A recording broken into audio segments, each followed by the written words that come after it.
মেয়ের জন্য বাতিল হানিমুন, সৎ বাবাই বেশি আপন। রুদ্র আঙ্কেলকে কী নাম দিল মল্লিকা কন্যা। ছোট থেকেই মেয়ে কাছে পাননি বাবাকে, সেই অভাব পূরণ করেছেন রুদ্র। এখন আর আঙ্কেল নন, সৎ বাবাকে কি বলে ডাকছে মল্লিকার মেয়ে। মেয়ের বয়স যখন মাত্র 9 বছর, তখন স্বামীর পরকীয়ার জন্য ঘর ছাড়া হয়েছিলেন মল্লিকা। একা হাতেই মেয়েকে মানুষ করেছেন অভিনেত্রী। 17 বছরের অদ্রিজা নিজের দায়িত্ব নিয়ে মায়ের জীবন গুছিয়ে দিয়েছে। গত 24শে জানুয়ারি ধুমধাম করে দ্বিতীয় বিয়ে সেরেছেন 2 শালিক খ্যাত এই অভিনেত্রী।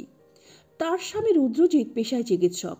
26শে জানুয়ারি অনুষ্ঠিত হলো দুজনের রিসেপশন। বিয়ের পর বৌভাতের আসরেও বাবা মায়ের মধ্যমণি তাদের 17 বছরের মেয়ে। মেয়েকে ঘিরেই এতদিন ছিল মল্লিকার জগৎ। সেই জগতে এখন সামিল রুদ্রজিৎ। সৎ বাবার সঙ্গে গলায় গলায় ভাব অদ্রিজার। রিসেপশনের আসরেও মেয়ে জানালো এখন রুদ্র আঙ্কেলকে সে পপসি বলে ডাকছে। ওদিকে বরাবরই গরিমাকে আদর করে পেঙ্গুইন বাচ্চা, পচা বাচ্চা বলে ডাকেন রুদ্র। আক্ষেপ নয়, গর্বের সুরে মল্লিকা বললেন, এখন দেখছি মেয়ের পাল্লা ওই দিকে বেশি ভারী। রুদ্রের দিকে ইশারা করে জানালেন মল্লিকা। তবে বিশ্বাস করো, আমি চাই এটাই থাকুক। মায়ের সুরে সুর মেলালো গরিমাও। তার সব আবদার পূরণের কাণ্ডারি এখন রুদ্র।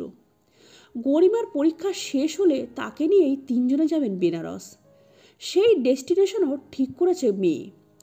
গরিমা বললেন, আমি একটু ঠাকুর ভক্ত, পরীক্ষা মিটলে সবাই মিলে বেনারস ঘুরে আসব। মেয়ের হাত ধরেই নতুন জীবনের পথে পা বাড়িয়েছেন মল্লিকা। বিয়ের পর রিসেপশনেও রাজকীয় সাজে পাওয়া গেল অভিনেত্রীকে। দক্ষিণে সিল্ক আর টেম্পল জুয়েলারিতে সুন্দরী মল্লিকা। 2 শালিকের টিম সহ মল্লিকার কাছের মানুষরা হাজির ছিলেন রিসেপশনে। দেখা মিলল অপরাজিতা, অনন্যা, সুকান্ত, অলকানন্দাদের। তো বন্ধুরা, আজকের এই ভিডিওটা এই পর্যন্ত। পরবর্তী বিনোদনমূলক ভিডিও নিয়ে আমরা খুব তাড়াতাড়ি ফিরে আসবো। ততক্ষণের জন্য সবাই খুব ভালো থাকবেন, সুস্থ থাকবেন। দেখা হবে আগামী পর্বে। নমস্কার।